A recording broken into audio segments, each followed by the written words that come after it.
Murder ఒకటి report అయింది. So ఈమె ఆ రోజు నైట్ పార్లపల్లి విడవలూరు మండలంకి సంబంధించి ఒక టెంపుల్కి వెళ్ళి రిటర్న్ వస్తున్నప్పుడు సో ఈ అండర్ బ్రిడ్జి దగ్గర ఈమె వస్తున్న వెహికల్కి సో ముందు సైడ్ వెనకల సైడ్ 2 వెహికల్స్ అడ్డం పెట్టి ఒక 10 మెంబర్స్ దాకా సీన్లో ఉండి ఆమెని మర్డర్ చేయడం జరిగింది. సో ఇప్పటి వరకు దీంట్లో మొత్తం 15 మంది ముద్దాయిల్ని మనం ఐడెంటిఫై చేసాం. సో ఈరోజు మనం 12 మంది ముద్దాయిల్ని అరెస్ట్ చేయడం జరిగింది. మిగతా 3 మనకు అప్స్టాండింగ్ ఉన్నారు, వాళ్ళని కూడా మనం వెరీ సూన్ అరెస్ట్ చేస్తాం.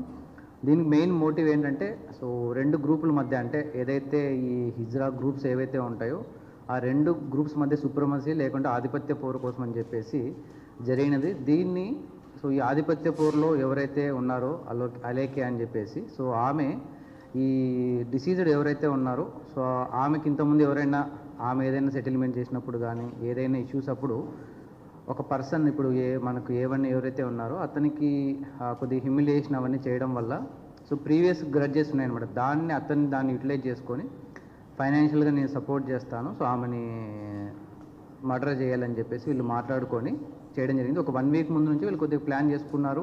సో ఆమె ఎక్కడికి వెళ్తుంది అనేది కూడా వాళ్ళు చేసుకోవడం జరిగింది. సో ఆ రోజు 26th నైట్న సో ఆమె ఈ ప్రోగ్రామ్ చూసుకొని వస్తున్నప్పుడు మర్డర్ చేయడం జరిగింది.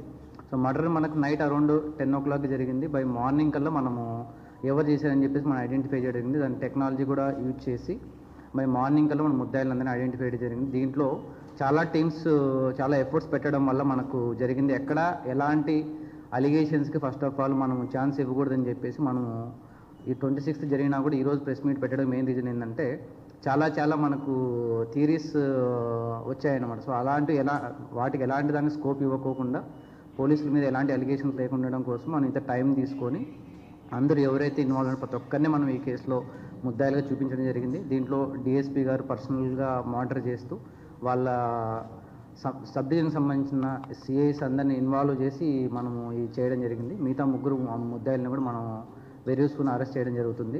సో ఈ హత్య జరిగిన తర్వాత ఏంటంటే ఒకటే చెప్పడము, సో ఎవరికైనా కూడా ఎవరైనా ఈ ముఠాలుగా ఫామ్ అయ్యి లా అండ్ ఆర్డర్కి ఏదైనా చేతిలోకి తీసుకుంటామని చెప్తే మాత్రం ఎవరిని స్పేస్ చేసే అయితే ఏమి ఉండదు. సో ప్రతి ఒక్కరూ లా అబైడింగ్గానే ఉండాలి. ఎవరైనా లా అండ్ ఆర్డర్కి కానీ ఏదైనా పీస్ డిస్టిక్లో ఏదైనా మనం డిస్టర్బ్ చేస్తామంటే మాత్రం వాళ్ళని స్పేస్ చేసే అయితే ఉండదు.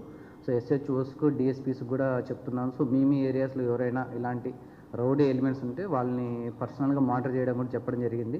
తర్వాత ఎస్పెషలీ మనకు మోర్ యాక్టివ్ ఉన్న రౌడీ ఎలిమెంట్స్ని కూడా ఎస్హెచ్ఓస్కి మనము టాస్క్ ఇవ్వడం జరిగింది. వాళ్ళ ఏరియాస్లో ఉన్న యాక్టివ్ రౌడీ ఎలిమెంట్స్ని వాళ్ళు పర్సనల్గా మానిటర్ చేయాలి. వాళ్ళ యాంటీసిడెంట్స్ వాళ్ళు ఏం చేస్తున్న ప్రతి ఒక్కటి కూడా మనం వెరిఫై చేయమని చెప్పడం జరిగింది. సో వాళ్ళ ఏరియాలో ఏదైనా జరిగితే మాత్రం ఆ కాన్సర్న్ ఎస్హెచ్ఓ మీద రెస్పాన్సిబిలిటీ ఫిక్స్ చేస్తాం. ఎవరిని ఏదైనా ఇలాంటి యాంటీ సోషల్ ఎలిమెంట్స్ కానీ యాంటీ సోషల్ యాక్టివిటీస్ చేస్తామంటే మాత్రం ఎవరిని మనము స్పేస్ చేసి అయితే ఉన్నది. ఈ విషయంలో మాత్రం మనం ఎవరు చెప్పినా కూడా మనం గట్టిగానే ఉంటాం. Thank you.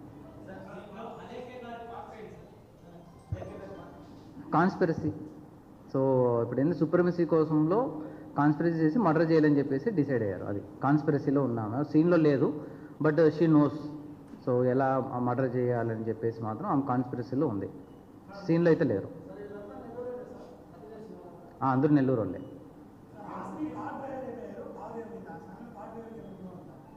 Present car driver involvement గురించి మనం యాక్చువల్లీ ఇన్వెస్టిగేషన్ చేయాలి. ఎందుకంటే మనకు మెయిన్ ఏంటంటే జరిగింది కాబట్టి ఇమీడియట్గా మనకు ఎవరు మెయిన్ ఇన్వాల్వ్ అయిన వాళ్ళు ఎవరు దాని మీద మన ఇన్వెస్టిగేషన్ ఉంటుంది. ఫర్దర్ ఇన్వెస్టిగేషన్లో మనము ఎవరెవరైతే ఇంకా ఇన్వాల్వ్ అయ్యారో దాన్ని కూడా మనము ఫర్దర్ ఇన్వెస్టిగేషన్లో ఒకవేళ వాళ్ళ ఇన్వాల్వ్మెంట్ ఉంటుంది మనం ఐడెంటిఫై చేస్తాం. ప్రజెంట్ అయితే మన ఎవరు మెయిన్ ఇన్వాల్వ్ అయ్యారు దాని మీద మన ఇన్వెస్టిగేషన్ ఉంటుంది. ఫర్దర్ ఇన్వెస్టిగేషన్లో మిగతా వాళ్ళు ఎవరైనా ఉన్నా కూడా వాళ్ళని కూడా మనం యాడ్ చేస్తాం. సో యాడ్ చేసుకోవడానికి మనకు స్కోప్ ఉంటుంది. ఇక్కడతోనే 15 మందితోనే మనకి ఎండ్ అవుతుందని మనం చెప్పట్లేదు. మిగతా వాళ్ళు ఎవరైనా ఇన్వాల్వ్మెంట్ ఉన్నా కూడా ఫర్దర్ ఇన్వెస్టిగేషన్లో మనం యాడ్ చేస్తాం.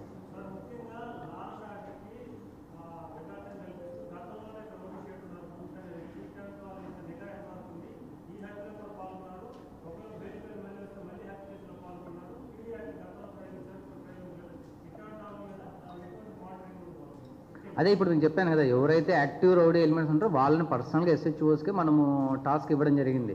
సో ఫ్యూచర్లో ఏదైనా వాళ్ళు బయటకు వచ్చి మళ్ళీ ఇన్వాల్వ్ ఏదైనా ఉన్నా కూడా కన్సర్న్ ఎస్హెచ్ఓ మీద యాక్షన్ తీసుకుంటాం. సో కాబట్టి ఎస్హెచ్ఓస్కే రెస్పాన్సిబిలిటీ మనం ఫిక్స్ చేస్తున్నాం. ఎందుకంటే వాళ్ళే పర్సనల్గా మానిటర్ చేస్తారు. అంటే యాక్టివ్ ఎవరైతే ఉన్నారో మీరు అన్నట్టుగా వాళ్ళని పర్సనల్గా SHOసే మానిటర్ చేస్తారు.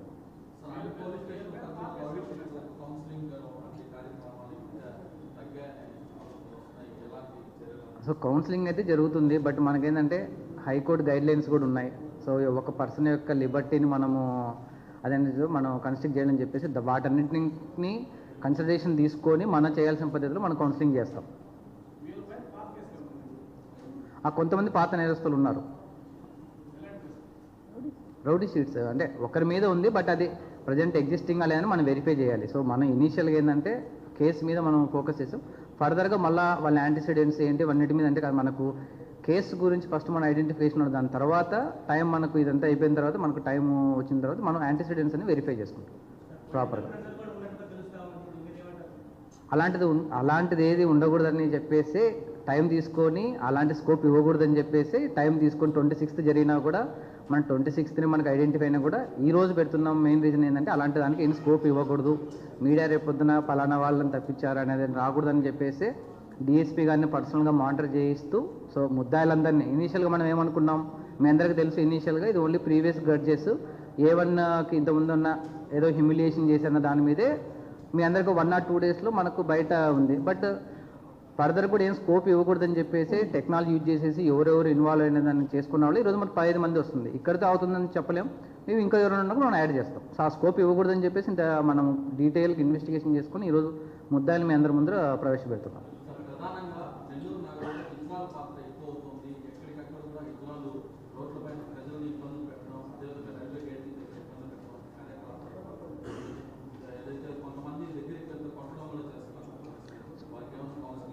సో అది ఆల్రెడీ మనం టౌన్ DSP గారికి, రూరల్ DSP గారికి చెప్పడం జరిగింది. సో లాస్ట్ 1.5 month బిఫోరే చిన్న ఇన్సిడెంట్ జరిగినప్పుడే వాళ్ళకు కూడా గట్టి కౌన్సిలింగ్ ఇచ్చేసి ఇలాంటి ఇన్సిడెంట్ రిపీట్ కాకుండా చూసుకోమని చెప్పడం కూడా జరిగింది. సో ఇప్పుడు ఏవైతే మీరు చెప్పారు ఇష్యూస్ వాటన్నింటినీ మనం సపరేట్గా డీల్ చేస్తున్నాం. ప్రజెంట్ ఇది ఏదంటే మర్డర్ కేసు గురించి కాబట్టి దీని గురించి మనం మాట్లాడుతున్నాం. బట్ మీరు చెప్పిన ఇష్యూస్ కూడా మన నోటీస్లో ఉన్నాయి, వాటి మీద కూడా మనం యాక్షన్ తీసుకుంటాం. అదే చెప్పాం కదా, ఎవరిని మనము వదిలేదైతే ఏమి ఉండదు, అది ఎవరైనా కూడా. సో ప్రజెంట్ అయితే ఫైనాన్షియల్ మోటివ్ ఉందని చెప్పేసి మనం చెప్పడం జరిగింది. అది ఎక్స్చేంజ్ అయిందా లేదా అనేది మనకు ఫర్దర్ ఇన్వెస్టిగేషన్లో మళ్ళీ మనం చెప్తాం.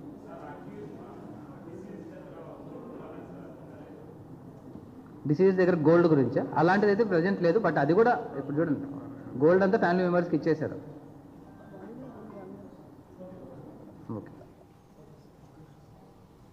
థ్యాంక్ యూ అందరికీ. సో ఫస్ట్ ఆఫ్ ఆల్ దీంట్లో ఎవరైతే పార్టిసిపేట్ చేశారో సో ప్రతి ఒక్కరు డే అండ్ నైట్ వర్క్ చేశారు. ఎందుకంటే ఎక్కువ మంది ఇన్వాల్వ్మెంట్ ఉండడం వల్ల ప్రతి ఒక్కరి CAని అందరినీ ఇన్వాల్వ్మెంట్ చేసి చేయడం జరిగింది.